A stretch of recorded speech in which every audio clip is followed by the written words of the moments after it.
Sarah Ferguson, the outspoken and often outrageous Duchess who can't stop putting her foot in it. This barrel's for me. There's certainly a sense that Fergie liked to have fun, she liked to sort of play jokes, but actually it began to wear rather thin. She's like a sort of steamroller that just keeps going. And her other half, Prince Andrew, the Queen's second son, and by all accounts her favourite. He was the pin-up boy, if you like, of the royal family. He's the one who got the looks, and he was a good-looking young man. Together, they make up the most controversial couple in the royal family. High-profile problems have plagued them. I can't think of a worse thing than coming down to breakfast and find photographs of having your toes sucked seen by your family. Prince Philip was apoplectic and swore that she must never step across the threshold of Balmoral again. They've reeled from one disaster to the next. They're in a bubble. They've both had so much controversy. It's them against the world. So why has it gone so wrong for this royal couple? Is it about craving attention? At last I have the turn to talk. All these men around here. Or are they just out of touch? Well, I have to ask the question, what is a reasonable lifestyle? One of Andrew's biggest failings is his singular lack of judgment, and that's bound up in a sense of entitlement and arrogance that he's always had, frankly. Tonight, this is the incredible story of how together Andrew and Fergie have lurched from one scandal to another. This case with Epstein is so serious. This is so much more serious than Randy Andy, Air Miles Andy. And how throughout it all, they've managed to maintain the closest bond. In a way, she's his wife in everything but name. We go behind the scenes to reveal just why they've made so many mistakes. Andy and Fergie go in a little bit head first, and where you or I might think, that's not a good idea, it just doesn't occur to them. In 1986, Britain enjoyed a royal romance. 26-year-old commoner Sarah Ferguson got engaged to Prince Andrew. The polished performance followed hard on the heels of the appearance of a palace official with the universally expected announcement of their engagement mid-morning. It generated intense excitement. Are you jealous of Sarah Ferguson? Yes! Very! Yes! She's absolutely gorgeous. I only wish I was 60 years younger and wouldn't stand a chance. Inside, the royal couple was showing off the ring. Could I ask you then, Miss Ferguson, do you remember what he said? Absolutely. But I'm not telling you. What went awry with that dashing young couple? And what led to the downfall of the Duke and Duchess? They may not have been royal, but the Ferguson family always had close links to the monarchy. Her father, Major Ron, was polo manager, initially to the Duke of Edinburgh and later Charles. Sarah and Prince Andrew were friends as youngsters. Young Sarah was on the fringes of the royal family, and as children she first came into contact with Prince Andrew. This idyllic childhood was ruptured by the breakup of her parents' marriage. Her mother Susan, a former society beauty, caused a stir when she ran off to Argentina with a dashing polo player. Fergie and her sister Jane stayed with their father. The last big conversation she had with her mother before she went was her mother didn't like her hair. This is a girl of 12, and she really thought for many years her mother had left because her hair wasn't right. If you think your mother doesn't love you, I think you're always panicked by self-doubt. Sarah's father was terrific, but obviously he wasn't a housewife, and he wasn't great at cooking. He did master scrambled eggs, and they would just eat eggs out of a saucepan because he thought, well, what's the point of, dirtying all the plates? After her emotionally difficult teenage years, Fergie moved to London and shared with friends. Will there be an announcement this week? Her flatmate adored her. Sarah Ferguson's flatmate, Caroline Beckwith-Smith, is on holiday in Barbados. Just great fun, really, and interested in lots of things. Fergie threw herself into London life. She went on to have serious relationships. She wasn't the sort of unspoilt young woman that Diana was expected to be as mother of the future king. As Ron Ferguson famously said, of course she's got a past. She's 25, 26 years old. If she hadn't got a past, then there would be some serious questions to ask about. She dated a stockbroker, then lived with a millionaire called Paddy McNally. She enjoyed the jet-set lifestyle in his chalet in Switzerland. She and McNally, who was a widower with 2 young sons, fell in love, and they had a fairly lengthy romance. But McNally was much older, almost 20 years older than Sarah. He was very rich. Fergie likes very rich men and was living a good lifestyle. But I don't believe for a moment there was any question of McNally proposing to Fergie. The romance and lifestyle came to an end. But in 1985, she found her prince. Although Fergie and Andrew had crossed paths in childhood, they'd had very different upbringings. Well, Andrew has a unique place in royal life because he was the first child born to a reigning monarch since the early days of Queen Victoria's reign. She and Andrew had a very close relationship. He's constantly described as the Queen's favourite son. They are extremely close, and in a way closer than Charles and Anne ever were. He was spoilt, and Andrew was pretty assured of himself. He knew what he wanted, and he made sure that he got it. He had the looks, he had the physique, and you either liked him or you didn't like him. I think a lot of people didn't like him. If some of his fellow pupils didn't like him, the same couldn't be said of women. Prince Andrew had already been christened with a number of nicknames regarding his love life. Randy Andy is the best known. The prince has a practiced eye for the ladies, and his romantic adventures have been well publicised. The gossip columns make no mention of a serious romance at the moment, possibly because the list of temporary romances is so long. Andrew had served as a Navy helicopter pilot during the Falklands War, then later moved to HMS Brazen. His helicopter is a Lynx which he's nicknamed the Hussy, as in the Brazen Hussy. He was one of the country's most eligible bachelors. Here was our hero wartime prince who came back from the Falklands, dashing and handsome with a rose clenched between his teeth.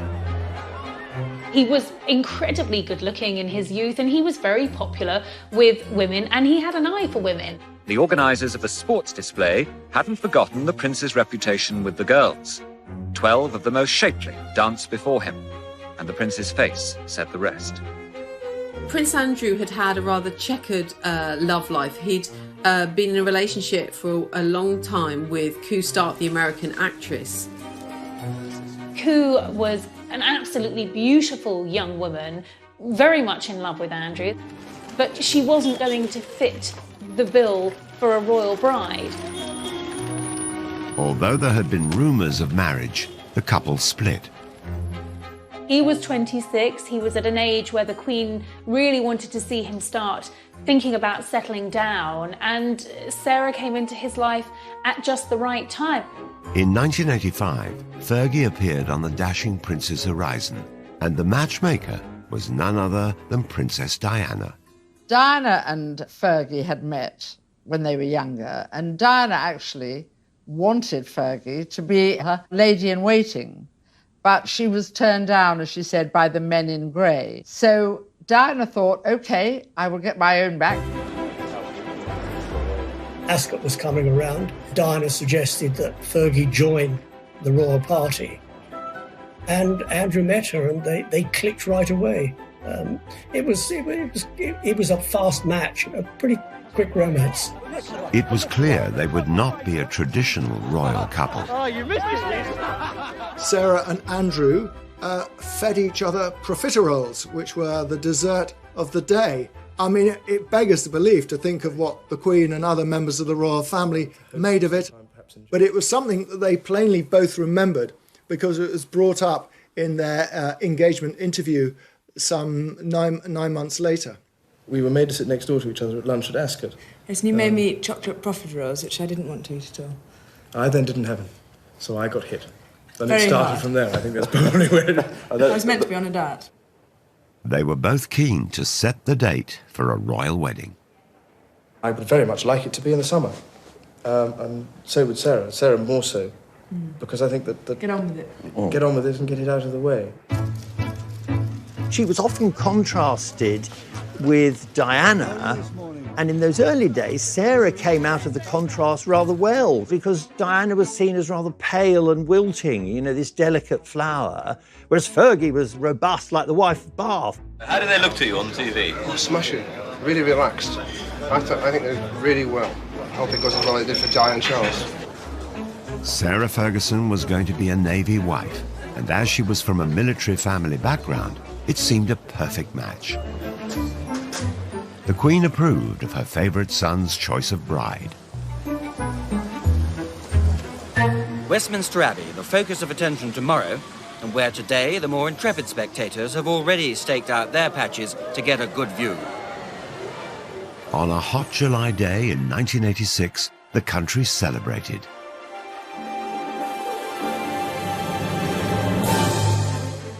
Fergie's 17-foot train had the initials A and S intertwined and sewn in silver beads.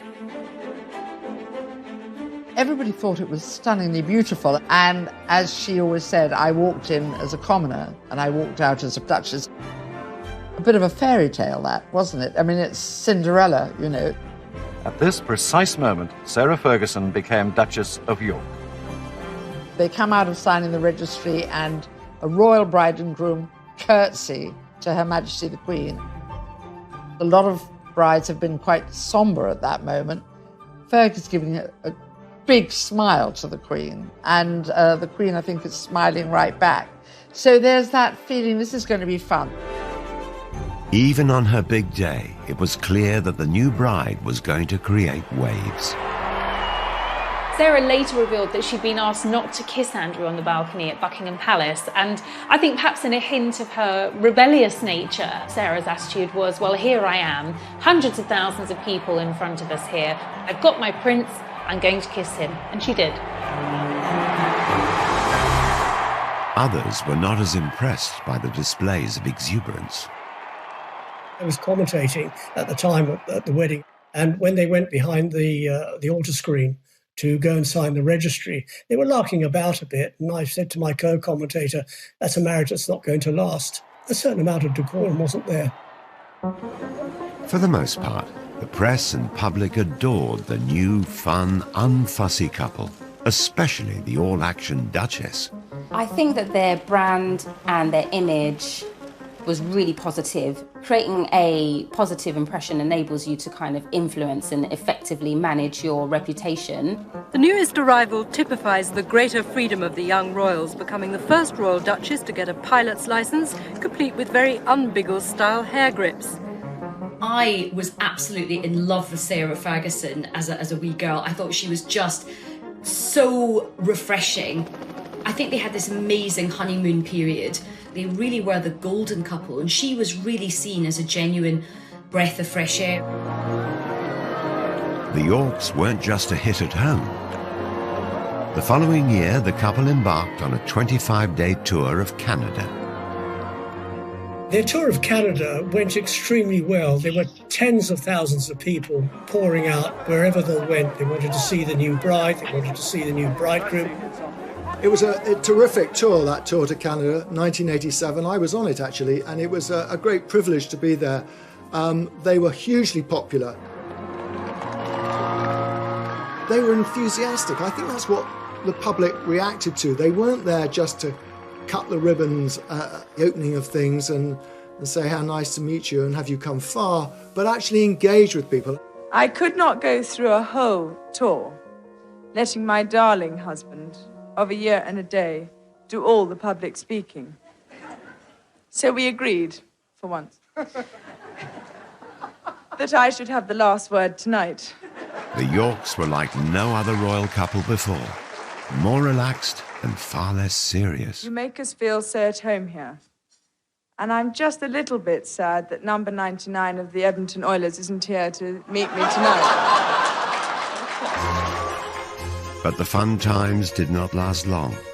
Stormy waters soon appeared for the Navy wife and the handsome prince. She was a very passionate woman, and within months, weeks of marrying, she found her husband was away all the time. And Fergie's desire for attention started to grate with the public. All that her natural charm that had been celebrated initially began suddenly to be seen as rather unsophisticated and inappropriate.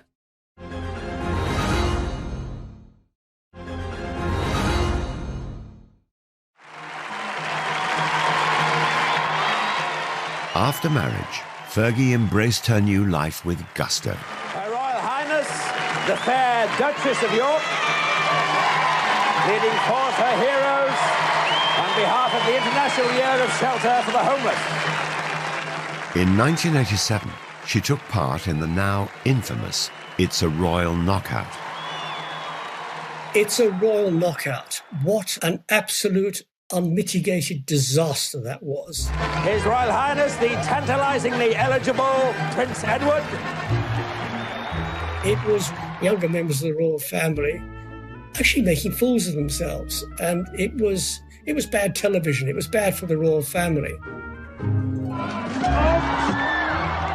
A one-off charity event organised by Prince Edward, it was hosted on the lakeside lawn at Alton Towers. Fergie and Andrew had their own team. Basically, we're the best. We're the best blue bandits there are. And they were with, I remember, Pamela Stevenson, who was a big comedy actress at the time. And it was just crazy. They were rushing all over the place in these sort of medieval costumes, and Fergie was really over the top, sort of shouting and yelling. It was just very, very undignified. Okay, it's Meatloaf's coming in. That really was the beginning of the time, I think, when the public began to question Fergie and what she was getting out of royalty rather than what she was putting into it.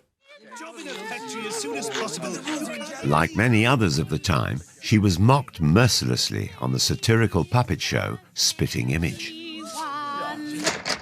Oh, do get a move on, Lurgy, you old slag. It's been well over an hour. I know, sausage, but I'm putting on my makeup.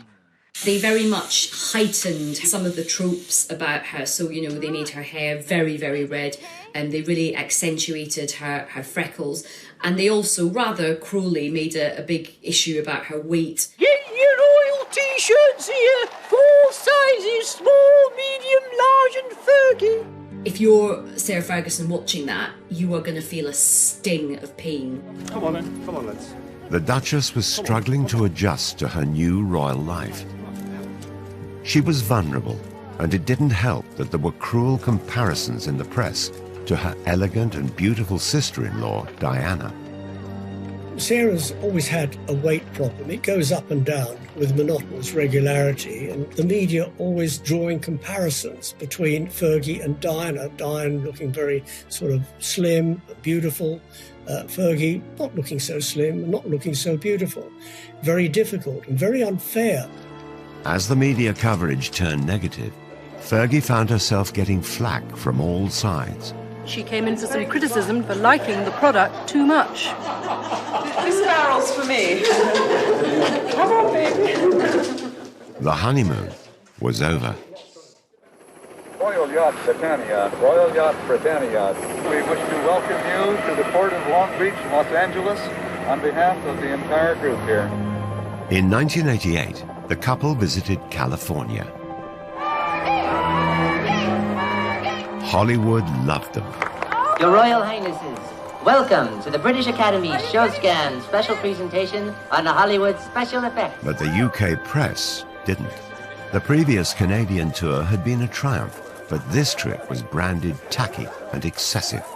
They felt she was trying just a bit too hard. The USA tour was really still the same Sarah and still the same Andrew, but there was a slightly brash thing. I mean, I remember she was wearing an outfit one day and she said, check the back of the hair. On the tour of America, she was too loud. She was perceived as being not what a royal should be. And I think the damage done on that tour to her reputation dogged her ever since. Cream cakes and I don't see actually. Really? I'm savoury. I'm sausages. Oh, sausages? Is Yeah, that what you like? The Duke and Duchess were 20 minutes late because when they left the yacht, the Duchess's hat blew off. And on this day, the hat was particularly important. Again, Fergie's confidence and lack of inhibition of protocol made headlines. At last, I have the turn to talk. She confidently dealt with a heckler. All these men around here. There was one occasion at a dinner, there was one particular senator, and he'd probably had one too many drinks, and he kept on calling out, "We love you, Fergie, we love you, Fergie. Love you!" And she just sort of retorted, I'll see you later. The British media thought it was the wrong thing to do, it was the wrong sort of reaction. I think she handled it particularly well. What is it? If Sarah Ferguson's quip didn't win over the stuffy press, then her over-familiarity with them didn't help her cause either. At a swish reception, she divulged intimate details about her clothes.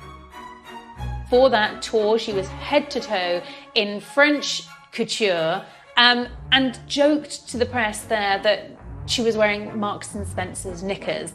This is not what you're expecting the Duchess of York to say. And remember, the previous Duchess of York had been the Queen Mother. So you're talking about a changing view of the royal family. You're talking about the country changing.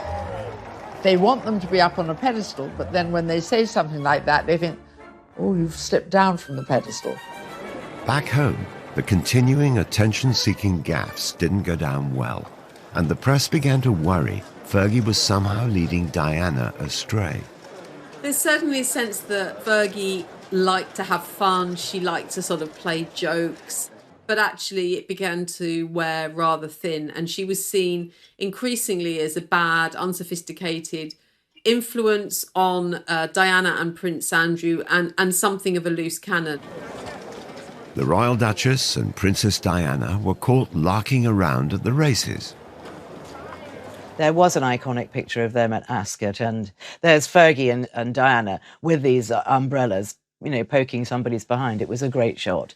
But I think, obviously, that was another opportunity to say that, you know, she was a bad influence on Diana, which it actually really wasn't true. You never learn, do you? Fergie had a love of foreign holidays, particularly skiing. She's renowned as the finest skier in the royal family, and today only the best amongst her party could keep close to her. Can't get any closer, we'll fall over. Hang on a minute, we're just doing this. In Switzerland, the two royal couples posed for the press. Again, it looked like the Duchess was a poor influence on Diana. They were on a slope of a mountain, and I think and it was snowing, and Diana was slipping a bit, and then Diana and Fergie slipped into each other, sort of on purpose. What are these pictures you've got? They were really larking about, and they were just wonderful pictures. Did you get that? And then Charles got annoyed because he thought it was undignified. That came back to haunt Fergie, those photographs. It wasn't all bad press. So have you managed to name your baby yet? No names. Was it quite an ordeal yesterday? It was a long time, wasn't it? It was a long time, but she came through it very, very well. You looked very worried earlier in the day, sir. Ah, that's because I was on my way to the dentist. So, 2 years after their marriage, the Yorks celebrated the birth of their daughter, Beatrice. Eugenie followed 2 years later. God save the Queen! Our wishes to both the baby, to the father and the mother. But the happy families didn't last long. Prince Andrew was away at sea for many weeks of the year. His posting follows 3 months of specialised training, and the Duke will now lead a flight team aboard the frigate for around 18 months. In the early years of their marriage, Andrew was serving as a naval officer, which meant that he was frequently sent away. And for Sarah, that meant being at home, at the palace, on her own for long periods of time. And in fact, she later recalled that she got to see her husband for 40 days a year. The rest of the time, he was absent. It's terrible. I mean, you're going away and leaving what you love behind. It's a fantastic job for a single man.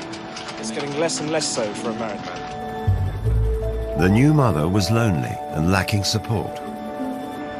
In 1992, private photos surfaced. A cleaner found a set of holiday snaps showing the Duchess and her 2 children with the Texan Steve Wyatt. Wyatt was handsome and attentive. The pictures had been taken some 2 years previously. There's a picture of Steve Wyatt, and then there's Beatrice, who's just got bathers on, and they're obviously somewhere hot. And suddenly people think, who is this man with little Princess Beatrice, who looks about 2 or 3? And so then the stories start. Eve Pollard, a tabloid editor at the time, was contacted by a mutual friend of the Duchess. A very old friend of ours rang us up. He said, I wonder if you could come and give a friend of mine a bit of advice. So we turned up in his lovely studio in Mayfair, and there she was. We tried to say, you've just got to be careful about any photographs. If you go out with anybody while your husband's away, it should be a crowd. And she was, at that time, I have to say, very, very unhappy about the fact that she was alone. Gossip of affairs circulated in society circles for months. He was also getting a lot of flack from the royal household for behaving, as they saw it, inappropriately. So everything was mounting up against her, and I don't think Andrew was there to really back her up. And then along comes Steve Wyatt. It was the beginning of the end for Fergie and Andrew. The announcement that the Duchess of York had initiated discussions about a separation from her husband came as she arrived to pick up their daughter from school. In March 1992, the couple split. Fergie was soon spotted with another American, John Bryan, a friend of Wyatt's and her financial advisor. Soon, rumors of scandalous pictures of them together surfaced, and the photos were being touted around Fleet Street. The night before publication, I went to see Brian, and I sort of laid down these pictures, and there was a great intake of breath, oh God. And he immediately went off into the bathroom, shut the door, and even though the door was locked, I could hear he was calling Sarah in Scotland and telling her that it was worse, far worse than he thought. He obviously was a little bit more than a financial advisor, as we saw from those photographs taken in the south of France with him sucking her toes. Whether he was looking at the toes as a new form of abacus or calculator remains to be seen. But it was the sort of nail in the coffin when it came to Fergie and Andrew's marriage. It was a sellout scoop for the Daily Mirror. 300,000 extra copies were printed, and as the public snapped them up, the newspaper was unrepentant. Unfortunately for Sarah Ferguson, she was staying with her in-laws at Balmoral. The papers were all laid out for breakfast. Sarah took one look around the dining room and thought, oh, there, but for the grace of God go the lot of you, I'm going. So she went back upstairs. And obviously she had to see the Queen. And the Queen, remember, these two are fairly close, and the Queen was furious with her, just furious. Speculation about the Duchess of York increased when a car sped out of the royal estate full of suitcases. She fled the castle and the press. No longer the luxury or privilege of an aircraft of the Queen's flight, for the Duchess just an ordinary scheduled flight to Heathrow. It spelled the end of Fergie's life as a royal, and that was absolutely devastating for her. It was never how she had expected things to turn out. The most important thing for me at the moment is to keep a low profile work hard, and make sure that I continue to find cures and to help people as much as possible. With no wealthy husband, how was she going to live? The debt soon racked up. I wouldn't say she'd go anywhere for a hot meal, but she was prepared to put her name to all sorts of things, which royals hadn't done. She needed money fast. I tend to attract a bit of attention. Her solution for bringing in the cash Cheers. was a flashy one.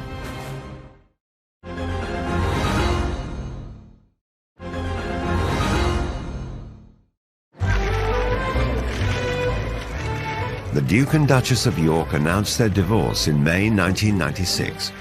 By August that year, Sarah Ferguson was no longer able to use the title Her Royal Highness.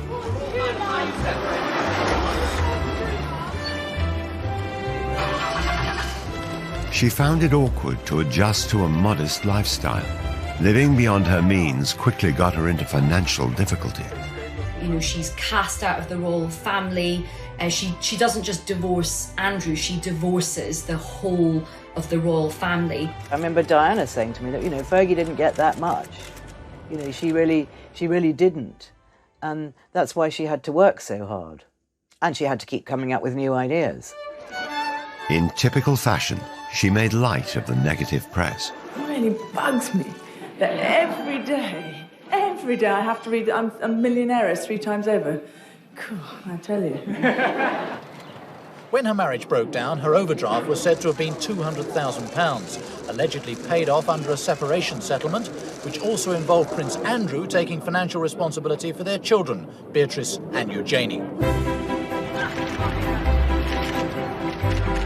The news reports varied. At first, she said the royals gave her no financial support at all.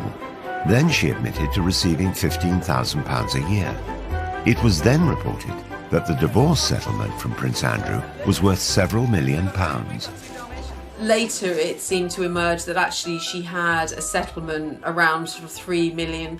So I think it's likely that the divorce settlement was much more favourable than perhaps Fergie initially suggested. We've never known the full details, but we think she was meant to get money to buy a home, but I think probably she was so much in debt by then she just used the money to pay off her debt. That's what I understand. In 1996, it was thought Sarah Ferguson's debts stood at around £1 million. Just over a year later, her debts were reported to be in the region of £4 million. She had no concept of money coming in as opposed to money going out. About £300,000 went on her staff costs. £150,000 she would spend in a year on gift. She travelled a lot. Those were expensive costs. The simple fact was that she spent more than she had, and she rapidly got into serious debt. I think that's the story of her life, really. She just is a very free spender and very, very generous. But if you're like that, you do get into financial trouble unless you're earning millions all the time. Sarah did have money problems. That was well advertised everywhere, and she wasn't ashamed of that. She got up out of bed and thought, right, I've got to make some money here. Fergie tried to earn a living. She knew she had cachet as a former royal. She also knew the best place to sell herself.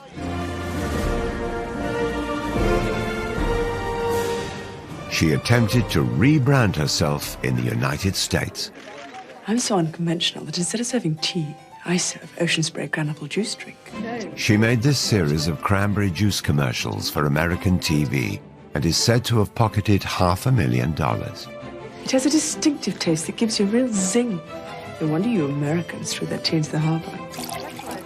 The Americans, God bless them, they love people with titles. If you're a lord, well, yeah, you're pretty good. But if you're a duchess, wow, you sort of hit the jackpot. She'd been married to the son of the Queen and was prepared to endorse brands. So for PR companies in the States, their Christmases had come early. They saw her as this really feisty pioneer woman. She was really brave to carry on and go and make her own money. They loved that. Sarah Ferguson also teamed up with Weight Watchers. which was publicised through another set of glamorous TV commercials. It's the hardest thing in the world, staying on a diet. Introducing. While no one knows what Fergie earned, during their 11-year association, she lost 50 pounds in weight. I think it probably connected with a lot of women, because whether you're a princess or a commoner, we know how painful it is when people make cruel jibes about our appearance. Fergie also signed endorsement deals with cosmetic companies and makers of fine tableware. She was a spokesperson for Waterford, china and ceramics. She was a spokesperson for Avon makeup.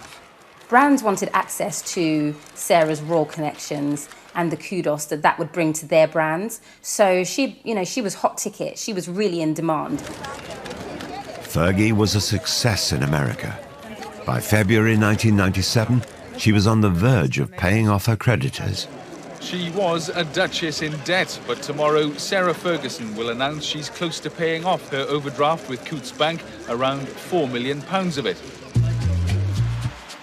Then, in 1998, Fergie landed a plum guest role in one of America's most successful sitcoms, Friends.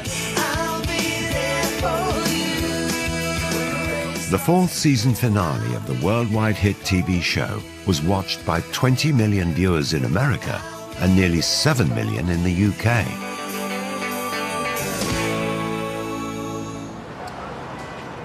Filming brought the Friends cast to London for a major wedding storyline. The character Joey photographed Chandler outside Westminster Abbey. Then who should turn up among the stars but the Duchess of York? They may call it a bit part in the business, but she could have been paid as much as £900 for an hour's performance. Joey says you don't really like his hat, but I think it's kind of dashing. The fact that Sarah famously appeared as herself on an episode of US TV sitcom Friends, I think was a key positive moment for her. Appearing on the episode of Friends for some people would be the ultimate kind of cult appearance, and I'm sure her daughters thought it was amazing. Fergie, baby! But, this was not becoming of a former royal princess to appear on, an American sitcom. Of course, really, if she'd had any kind of royal status, she certainly wouldn't have been allowed to have performed in Friends. I think actually out of all the TV projects that she did, the British public warmed to her for doing this one. This wasn't hugely embarrassing. Even so, Fergie had profited from her royal status. The royals put their names to organisations and charities. Sarah was using it to make money, which upset the royals terribly. Making money from her royal status was one thing, but Fergie went a step further and cashed in on the story of her royal private life. The fact that she went out into the commercial world, as long as she wasn't besmirching the royal family, wasn't trading on secrets and telling stories out of school, that they had to live with it. But as soon as you start sort of saying things that patently aren't true, then that is upsetting. Sarah Ferguson published her autobiography, My Story, in 1996. She told the world that she'd been made to feel unwelcome in Buckingham Palace and revealed secrets about the breakdown of her marriage to Prince Andrew. The Queen is said to have been particularly displeased, as is Princess Margaret and Prince Philip. So the real big guns in the royal family are really, really upset by all of this. A new book meant a promotional tour, and Fergie was back off to America. Oprah Winfrey was among the broadcasters who lent a sympathetic ear. You're sitting in the palace, and you felt a sense of hatred for yourself. That doesn't compute in our Princess Cinderella Duchess mind. You understand? Okay, so that is the fairy tale. It is the fairy tale. But then comes the realism that you actually you didn't marry to get the fairy tale. You married a man. You fell in love and you married the man, and then you've got to come to terms with the fairy tale. Now, there was a certain amount of sympathy for her in the United States. Poor Fergie, whinging about how she was badly treated at Buckingham Palace, which is a bit rich, but Buckingham Palace weren't going to react to that. So when you moved into the palace, were you surprised? I mean, the way you described your, I'm sure, as you describe it in the book, I'm thinking it's a little dark room down the hall at Buckingham Palace. Yes, it's on the second floor. It's all burgundy and very dark. And the light bulbs are only 30 amps, so they don't put any light. Not only was she cashing in on her own royal status, she was lifting the lid on being inside the royal family, letting the public in, and that's a big no-no. Despite selling her royal secrets, Fergie remained on good terms with Prince Andrew. His active service in the Navy was coming to an end, and a new, controversial chapter in his life was about to start. Since 1997, he's worked in London for the Navy's diplomacy unit. Now that he's on Civvy Street, Andrew is going to be a roving ambassador promoting British trade overseas. Fergie's ongoing quest to make money played out in the media. But there were more PR disasters on the horizon, and this time, a scandal of epic proportions. She'd done something very, very stupid. I think she really had to lay her soul bare in order to sort of exonerate herself from what she'd done.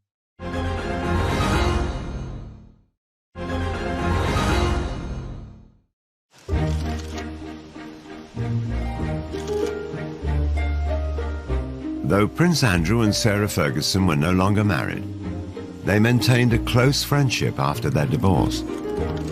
They always stayed friends, which is, I know people don't get it and say, how is this? This is very unusual, and it is rare, but it's a very special relationship, and they get on extraordinarily well.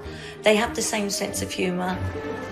In 2008, Fergie moved in to share Andrew's home, the Royal Lodge in Windsor. Their friendship has intrigued royal watchers. They're the couple who, you know, they might not have the label of being husband and wife, but they're definitely kind of soulmates, I think. Soulmates, whose friendship brought its own problems. The next disaster to hit would rock not only Andrew and Fergie, but the whole royal family. The fake sheikh was called Mazir Mahmood, who worked for the News of the World. He kept saying he wanted to meet Prince Andrew, and he would pay her $500,000 if she could fix that. Posing as an Arab businessman, Mahmoud had played out hundreds of undercover stings on high-profile personalities since the early 90s. Victims were cajoled into making embarrassing confessions or trading illegal substances. The fake sheikh operations were often criticized as entrapment. He would do these meetings at the Savoy, the Dorchester, all these glitzy places, and, you know, so many celebrities and other royals got stung by him. Fergie was likely targeted because of her well-publicized money problems and her friendship with her ex-husband. By 2010, Prince Andrew had retired from his successful naval career and had a new role as a special trade envoy for Britain. Okay, of course. So you need 500,000 in. Yeah, but that's in wire transfer. That has to be wire transfer, I mean, obviously. The News of the World set up a sting to secretly record Fergie. Despite the grainy and low-quality footage, she can be heard offering access to Prince Andrew. It's £500,000 when you can, to me. Open doors. Big Prince Andrew. Yeah. Is that a deal? Yeah. What she was proposing and what she was saying she could do, and using Prince Andrew basically to shake down some money from a man who she thought was a very rich foreign investor, but in fact was an undercover journalist. It's one thing to be, you know, trading off the fact or the fact that you had once been a member of the royal family. But what is not really appropriate is the fact that you're no longer a member of the royal family, that your ex-husband has a sort of governmental ambassadorial role, and you're offering access for huge amounts of cash. Prince Andrew knew absolutely nothing about what was going on. This is something that Fergie had arranged all by herself and was going to present it as a fait accompli. But, you know, you don't sell a member of the royal family for cash. But the fake sheikh had caught far worse on camera. After agreeing she would be paid her £500,000 fee by wire transfer, Fergie was seen accepting a cash deposit of just under £30,000. She left the ill-fated rendezvous with the suitcase containing the cash. She'll give it back, but her reputation is in tatters. When you looked at it, she was obviously distressed, she was smoking, she was drinking, and he was there with this sort of suitcase of money. I think out of all of the embarrassing deals, this was the most serious. Andrew had no option but to completely distance himself from this. It was very embarrassing for the royal family. In 2016, the fake sheikh was himself exposed as a lawbreaker. He was found guilty of perverting the course of justice after tampering with police evidence. Did you lie to get a front-page headline? What do you say to that, Mr. Mahmood? What's your reaction? Mahmoud was convicted and sentenced to 15 months in prison. But his sting on Fergie had done its damage. She apologised to the Queen, she apologised to Prince Andrew, and she's got this extraordinary ability to bounce back. And she did bounce back. Prince Andrew, stood by her, and it was Andrew who sort of came to the rescue and set up a programme whereby Fergie could repay some of the debts, and that's how Fergie got through that episode. Fergie made a public apology. Fergie had to try and defend herself, and in typical Fergie fashion, she went onto the networks to do it. She went onto the Oprah Winfrey Show and reflected with Oprah on what had happened. They watched a playback of the entire fake sheikh video before Fergie made dramatic revelations about her state of mind. Because I was in the gutter at that moment. Mm-hmm. So I know exactly, I'm very aware of the fact that I'd been drinking, that I was not in my right place. Mm-hmm. People love Oprah, and I believe that by speaking to Oprah, Sarah felt that it could have a positive impact on her. She really had to lay her soul bare in order to sort of exonerate herself from what she'd done. And it was extraordinary that she did it. It was a very, very brave thing to do. But then she'd done something very, very stupid. It was kind of like the ultimate collision of a royal and reality television. So, of course, people loved it in America. You have to respect her for that, because that really takes guts to be able to do that. I think I'm authentically myself sitting here right now, and I'm going to give it a good shot. Somehow or other, she managed to turn the tables. I don't think she meant it to be, but it turned out to be an absolute masterstroke. In the years following the fake sheikh scandal, Sarah Ferguson claimed she'd lost around £40 million worth of earnings from cancelled celebrity engagements because her reputation was so damaged. She started legal proceedings against the owners of the News of the World, but it's reported that after 3 years, she abandoned her case in 2019. It's unfortunate that she was caught in a sting, but not the first one to be caught in a sting, and certainly probably won't be the last one. She realised very quickly that she was up against some serious legal opposition, and that if it went against her, the costs could have run higher and higher. So sensibly, she dropped the case. Despite the constant gaffes and disasters, Sarah Ferguson was still close to Prince Andrew, each still supportive of the other. They were so close that some royal watchers believe a reunion could be on the cards. I think Sarah and Andrew are together as a couple. I just don't think they could be apart from each other. And I do see them getting married again. I really do.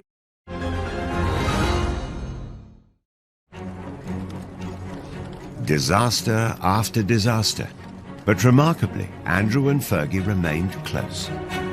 It has to be the most extraordinary relationship that there's ever been of a member of the royal family. Andrew and Sarah married in 1986, split up in 1992, were divorced in 1996, and yet have remained together happily ever after. Sarah refers to Andrew as her bestest friend, a knight in shining armour. Andrew and I speak every day, and it's very important that we do keep that huge friendship. They may have divorced 24 years ago, but the pair still live together. They have their holidays together. They have a home they bought together in Switzerland, a skiing lodge. And in fact, they now spend most of their time together. It is interesting that neither of them have really found anyone else since their divorce. And I think even though they're not formally married, I think they kind of are together, like in an emotional sense. Their intertwined lives have raised many questions about their relationship. There are constant rumours and endless speculation about the possibility of them one day remarrying. And I think largely fuelled by the pair of them speaking so openly and fondly about each other. No, we're not married, and, we're very happy with the way things are. Nothing going on there then? Carl? I don't know. No, I mean, as people have if. needs. Really? I think Sarah and Andrew are together as a couple. And I do see them getting married again. I really do. But Fergie has repeatedly embarrassed the royal family. So could she ever be accepted back? Fergie did upset a lot of people. I mean, chiefly among them, I would say, Prince Philip. Nothing would ever happen while the Duke of Edinburgh is still alive, such is the grudge that he still bears against Sarah.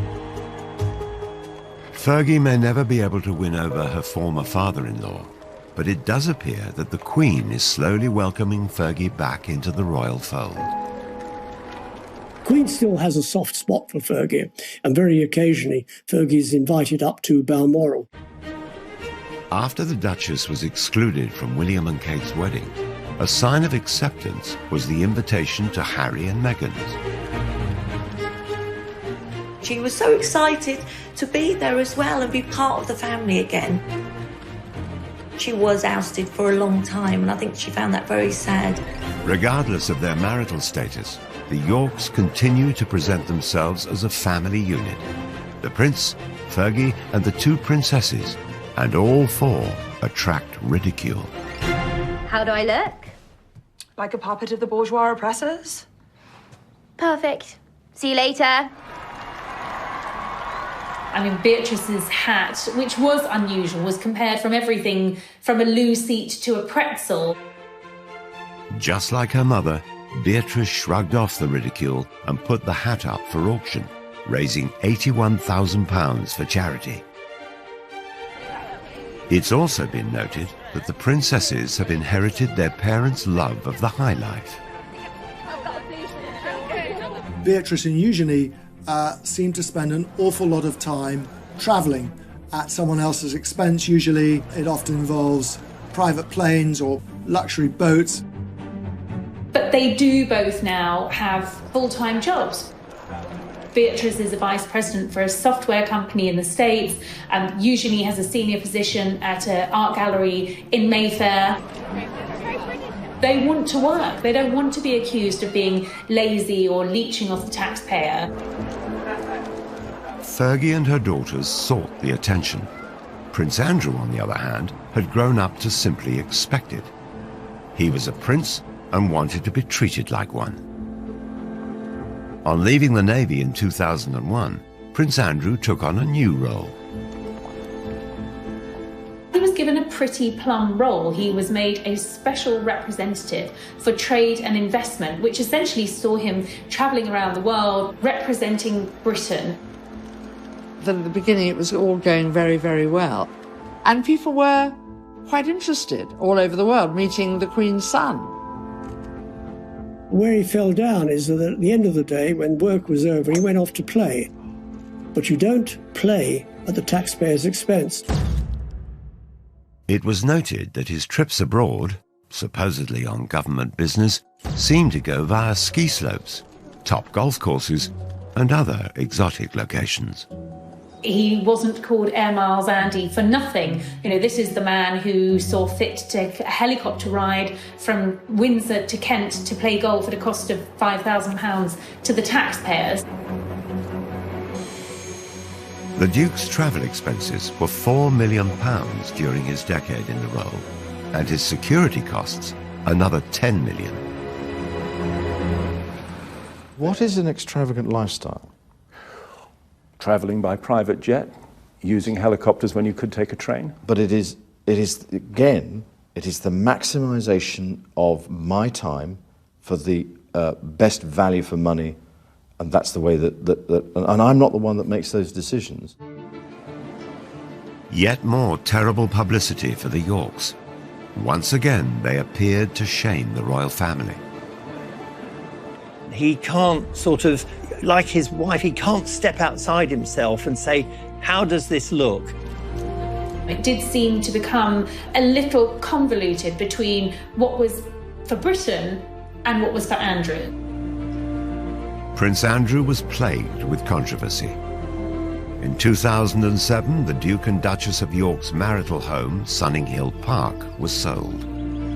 It had been a gift from the Queen, and the unusual circumstances surrounding the sale prompted further criticism about Andrew's business dealings. When their marriage broke down and it came to selling the house, it took a long, long time, and Andrew was desperate to sell it because he needed the money. I think it had been on the market for several years. Quite remarkably, he managed to sell it to a Kazakh billionaire who not only bought it, but bought it for £3 million over the asking price. The buyer was the son-in-law of the former Kazakh president. He paid £15 million for the property, despite then apparently leaving it empty for 8 years. Not a brick of it remains to this day. It was bulldozed to the ground. It was later reported that Andrew had tried to help the Kazakh oligarch become a client of Coutts, the bank used by the royal family. And the controversy kept on coming. It appeared that the prince simply didn't care what people thought. From his meetings with Colonel Gaddafi's son to holidays with a convicted Libyan gun smuggler. He seems to delight in these relationships, and it is said it's because he's very much drawn to power and wealth. But one of Andrew's friendships would prove more damaging than them all. I mean, this is so much more serious than Randy Andy, Air Miles Andy. This is a criminal case.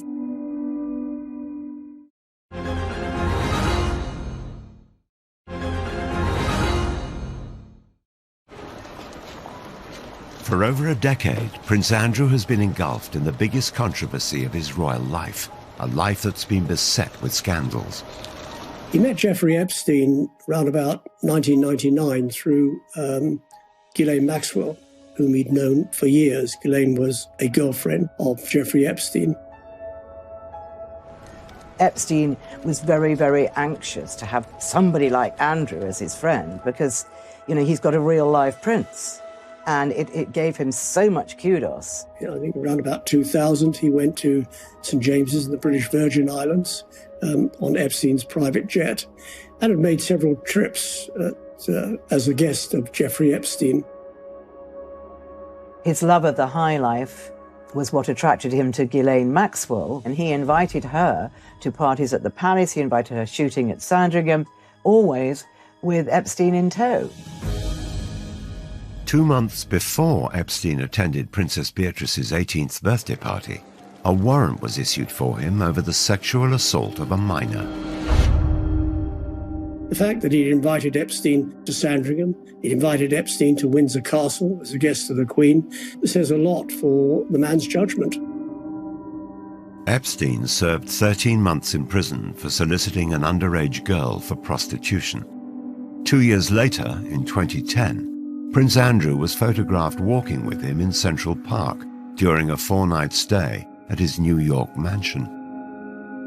He claimed that he went over there to say that they could no longer be friends. Well, what's wrong with email? What's wrong with a telephone call?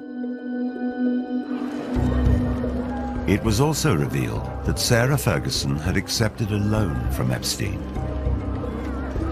The Duchess quickly admitted her mistake, stating, I have made another huge error in my life in order to get debt-free. The story exploded. Prince Andrew was accused of sexual misconduct. And it was a wicked time in my life. It was a really scary time in my life. I had just been abused by a member of a royal family. She alleges that she was forced to sleep with Prince Andrew when she was underage. Very serious allegation. It's one which Prince Andrew denies. Epstein committed suicide in jail in 2019. Prince Andrew has strongly denied the accusations made against him, and he made a rare and very controversial interview from inside Buckingham Palace. Do you regret the whole friendship with Epstein? Now, still not. And the reason being is that the people that I met and the opportunities that I was given to learn, either by him or because of him, were actually very useful. The fact that, as reported, that he said to the Queen that it had gone well gives a very clear indication of the man's poor lack of judgment. Prince Andrew's interview was widely criticised. This was one disaster too many. Days after the interview, Andrew stepped down from royal duties. There have been many ups and downs for Sarah and for Andrew, but, you know, for the Duke of York to essentially be forced into an early retirement, to step down as a senior royal, is a sign of just how serious this is. He can't do any charities. Virtually everyone who had anything to do with him has now dropped him. Following the interview, Prince Andrew's team released a statement saying the Duke of York expressed regret for his ill-judged association with Jeffrey Epstein. But the story just won't go away. This week, former Epstein associate Ghislaine Maxwell was arrested. She denies the charges against her and any wrongdoing. American authorities have made a formal request for Prince Andrew to speak to them as part of their inquiries. They claim previous requests for help have been repeatedly declined, whilst Andrew's lawyers say his offers of help were effectively rejected. There are clearly questions that need to be answered, and you know, we have yet to see whether the Duke is going to cooperate. There are precious few people standing by him, I have to say. As time goes on, more and more of Andrew's support has sort of melted away, but there is one solid support, and it's Sarah. Sarah Ferguson has defended her ex-husband in television interviews, newspaper articles, and on her social media. It is just shockingly accusatory lies, which I won't stand by and let anybody believe, or I just have to shut it down right now. She knows she's going to get a lot of criticism for standing by Andrew at the moment, but that's what she does. She's so loyal, and she'll do anything to protect her family. Andrew stood by Sarah when she was in trouble. He was remarkably patient, and she is now standing by him. I think they're in a bubble. I think they've both had so much controversy. It's them against the world. When you grow up in the royal family, especially Andrew, who was spoiled by his mother, Charles is much more sensitive, much more aware and worried about how he appears to the public. Andrew was cosseted. He was the favourite son, and the Queen brought him up to think he could do no wrong. Surrounded by controversy, the future of the couple is uncertain. One of the side effects of Andrew standing down from royal life is that he instantly lost a means of earning a living. And all the indications are he will never come back as a working royal. But if anyone can bounce back, it's surely Fergie. Again and again, she's experienced humiliation. The one thing that Sarah won't lose is that capacity to surprise all of us. She has done some really impressive charity work, and you know, her children's books have done well. She's trying to forge out a new career in the film industry. I would say never with Sarah. Every day I'm going to do story time with Fergie and friend. Fergie now has another project. She's been reading stories for children online during the coronavirus lockdown. Let's get a bit of magic going here, shall we? She's being really personable and she's really showing her human side. I think it's such a positive initiative. For Andrew, his future might rest more on his ex-wife than he could ever have imagined. Only recently there was a picture put up on social media of himself and Fergie packing together lunches to deliver to local nurses and stuff. So he's trying to do some good. But again, whatever you put up in this situation, it's ridiculed. Will it ever be possible for Fergie and Andrew to shake off the mistakes of their past? The scandal from Prince Andrew and Jeffrey Epstein is so toxic, and I do feel that is going to kind of tarnish her, and the fact that she's still so close to Prince Andrew, I think that is going to have quite a limiting effect on big future sort of commercial projects. The story of Andrew and Fergie is a sequence of disasters. She sought out attention and indulgence she just couldn't afford. He mistook deference for friendship, his judgment clouded by his status. Throughout, there has been one constant. The Duke and Duchess of disaster have stayed side by side. The next chapter of their lives are going to be very, very different to what's gone before. I think they're going to have to maybe try and enjoy the simpler things in life, and to be honest, they may not have a huge amount of choice. It wouldn't surprise me at all if we get an announcement that they're getting married again. Nothing really would surprise me with Fergie and Andrew.